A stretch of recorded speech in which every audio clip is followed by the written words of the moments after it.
یہ ایک گھنا، سرسبز اور خوبصورت جنگل تھا جہاں ہر طرف امن اور سکون تھا۔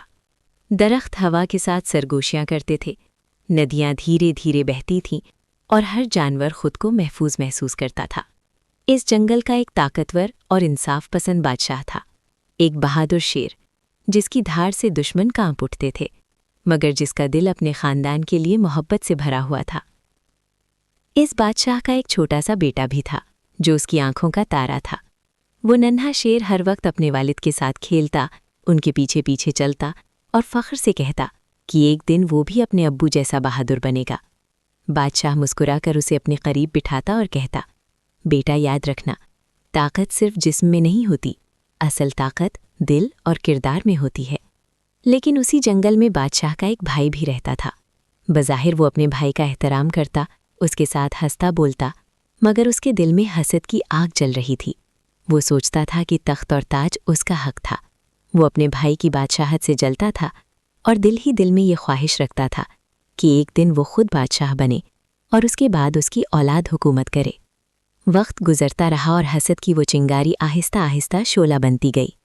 ایک اندھیری رات، جب جنگل پر خاموشی طاری تھی اور بادل گرج رہے تھے، چچا شیر نے اپنے بھائی کو دھوکے سے جنگل کے ایک سنسان حصے میں بلایا۔ اچانک اس نے پیچھے سے حملہ کر دیا۔ دونوں بھائیوں کے بیچ شدید لڑائی ہوئی، زمین کانپ اٹھی، درختوں سے پرندے اڑ گئے، مگر دھوکے کا وار زیادہ گہرا تھا۔ بادشاہ زخمی ہو کر زمین پر گر گیا۔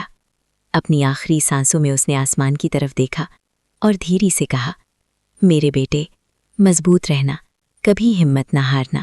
اور پھر اس کی آنکھیں ہمیشہ کے لیے بند ہو گئیں۔ اگلی صبح چچا نے پورے جنگل کے سامنے جھوٹا اعلان کیا کہ بادشاہ دشمنوں کے حملے میں مارا گیا ہے اور اب وہ نیا حکمران ہے۔ خوفزدہ جانور خاموش رہے۔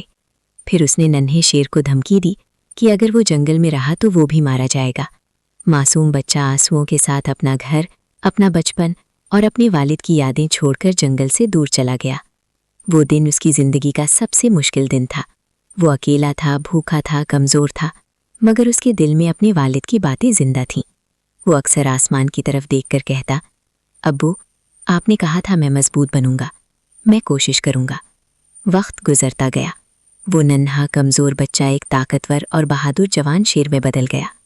اس کی آنکھوں میں عزم تھا، اس کے قدم مضبوط تھے اور اس کے دل میں اپنے والد کے لیے محبت اور انصاف کی آگ جل رہی تھی۔ ایک دن وہ واپس اپنے پرانے جنگل کی طرف لوٹا۔ جانور اسے دیکھ کر حیران رہ گئے۔ سب پہچان گئے کہ یہ اپنے اصل بادشاہ کا بیٹا ہے۔ جب چچا شیر اس کے سامنے آیا تو اس نے طنزیہ ہنسی کے ساتھ کہا، واپس آ گئے اپنی موت لینے؟ نوجوان شیر نے مضبوط آواز میں جواب دیا، میں اپنی موت لینے نہیں، اپنے باپ کا حق لینے آیا ہوں۔ پھر ایک زبردست جنگ شروع ہوئی۔ دونوں شیروں کی دھار سے فضا گونج اٹھی، پنجوں کی ضربوں سے زمین لرزنے لگی۔ یہ صرف طاقت کی جنگ نہیں تھی، یہ حق اور باطل کی جنگ تھی۔ آخرکار نوجوان شیر نے پوری ہمت کے ساتھ آخری وار کیا اور چچا زمین پر گر گیا۔ اس کی آنکھوں میں پچھتاوا تھا، مگر اب بہت دیر ہو چکی تھی۔ نوجوان شیر نے گہری سانس لی اور کہا، بادشاہت طاقت سے نہیں، انصاف سے ملتی ہے۔ جنگل میں ایک بار پھر سکون لوٹ آیا۔ جانور خوشی سے اس کے سامنے جھک گئے۔ وہ اسی چٹان پر جا کر کھڑا ہوا جہاں کبھی اس کے والد کھڑے ہوتے تھے۔ اس نے آسمان کی طرف دیکھا اور آہستہ سے کہا، ابو، میں واپس آ گیا، میں نے آپ کا وعدہ نبھایا۔ ہوا کا ایک نرم جھونکا چلا، جیسے آسمان سے دعا قبول ہونے کا پیغام آیا ہو۔ اور اس کہانی سے ہم نے یہ سیکھا کہ حسد دلوں کو جلا دیتا ہے اور رشتوں کو توڑ دیتا ہے۔ اگر ہم اپنے بہن بھائیوں سے محبت کریں، ان کی کامیابی پر خوش ہوں اور دل میں نفرت نہ رکھیں، تو خاندان مضبوط رہتا ہے۔ انسانوں کو چاہیے کہ وہ کسی کے ساتھ حسد نہ کریں، خاص طور پر اپنے بہن بھائیوں کے ساتھ محبت اور خلوص سے رہیں، کیونکہ محبت گھر بناتی ہے اور حسد اسے برباد کر دیتا ہے۔